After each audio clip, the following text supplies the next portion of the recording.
Thank you for choosing Linus. We strongly recommend you have your bicycle assembled by a professional mechanic. If you prefer to do it yourself, always have a mechanic inspect your bike before riding. Should you have any questions about the assembly process, please contact Linus Customer Service. We're happy to walk you through it. Now, welcome to the Felix and Ember assembly video. Carefully remove the box staples with a screwdriver. Do your best to preserve the box. Though unlikely, you may need it for return shipping, or a warranty claim.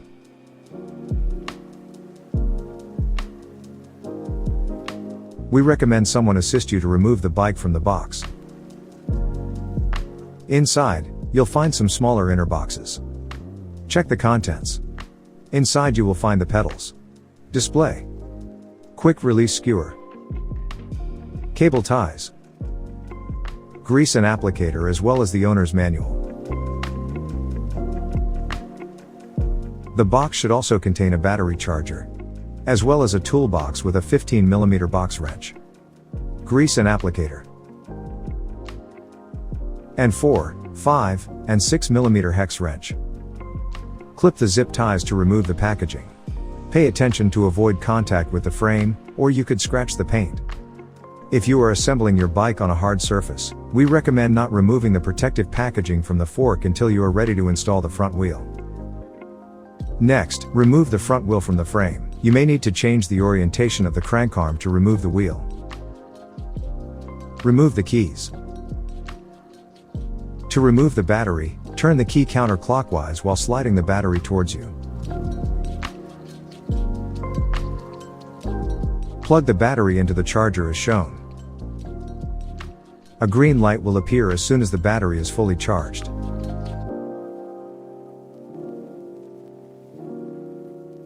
Remove the faceplate.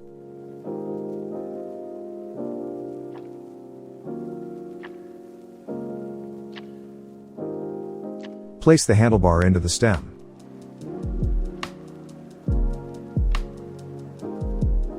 In a cross pattern, tighten the bolts evenly as you move across the plate. The space between the plate and the handlebar should be equal on all sides. Also, before tightening the bolts, make sure all cables are routed in front of the stem.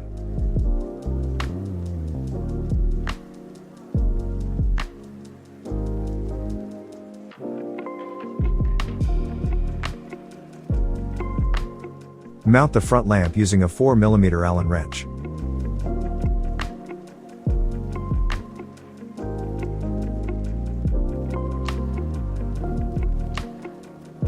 Use the provided cable ties to secure the wiring to the fork as shown.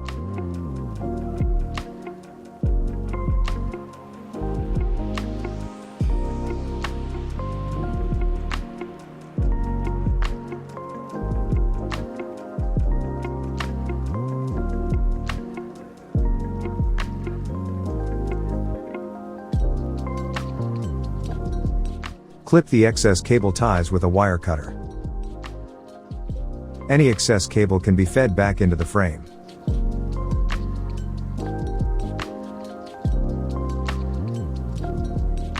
Remove the nut and washer from the fork crown bolt. Pass the fender through the bolt as shown. Then add the washer and nut.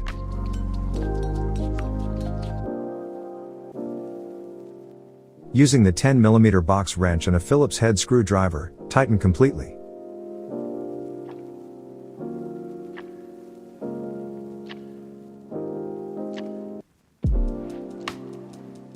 Insert the quick release skewer through the axle. Avoid touching the brake rotor. Any finger grease could cause the brakes to squeak. Now, at the bottom of the front fork, tighten the top and bottom caliper bolts completely. Then loosen both one full turn.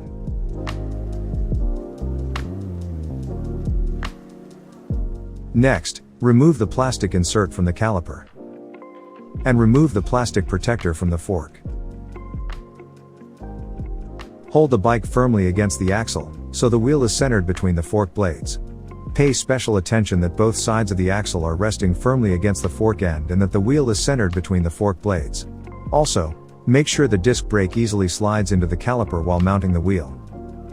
Finger tighten the black acorn nut, and close the quick release lever. If the lever is too difficult to close, then loosen the acorn nut 1/4 turn, and try again. It should require your maximum effort to close the lever. You can now drop the kickstand. The bike is stable. Remove the bolts at the fork dropout, and reinsert through the eyelet, on the fender stay.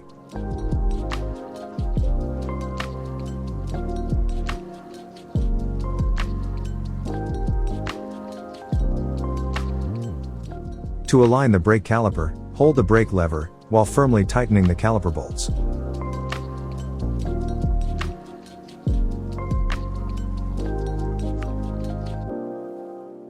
There is a right pedal, and a left pedal. You must insert the correct pedal into the correct crank arm. Failing to do so will cause permanent damage to the crank arm. Identify pedals as either the right or left side, by an R, or an L, stamped at the end of the spindle. Apply grease to the thread.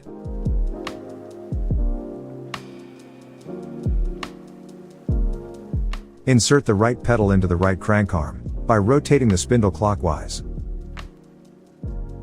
Fully tighten the pedal with the open end of a 15 mm wrench, use enough force that the wrench leaves an impression on your hand. Insert the left pedal into the left crank arm, by rotating the spindle counterclockwise.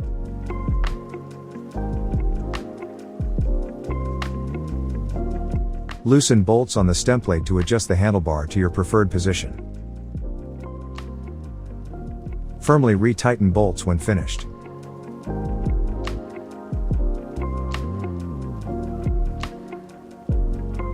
Visually align the stem so it is centered with the tire.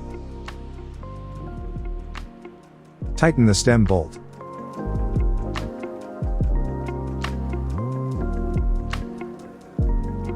Tighten the headset bolt, but only tighten to the point that the headset spacers do not move.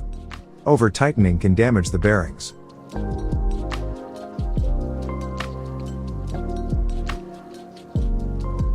Remove the seat post, and apply grease to its base.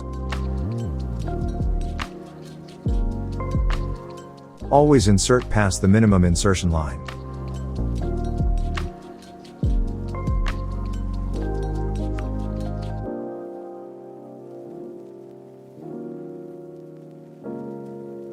The recommended tire pressure can be found on the side of the tire wall.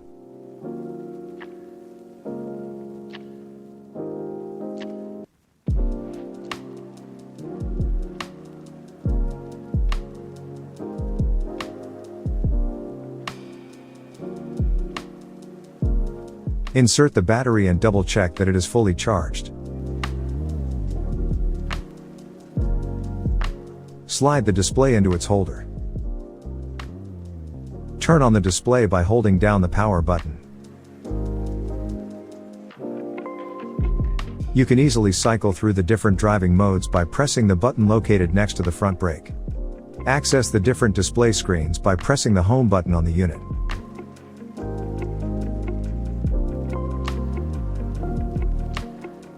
Activate the lights by pressing the icon on the display.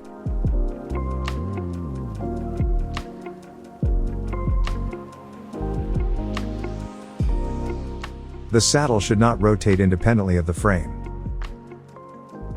Firmly grip the brake levers. The wheels should lock and there should be no movement in the handlebar stem. Make sure both wheels spin freely. Make sure the crank arm spins freely of the chain guard.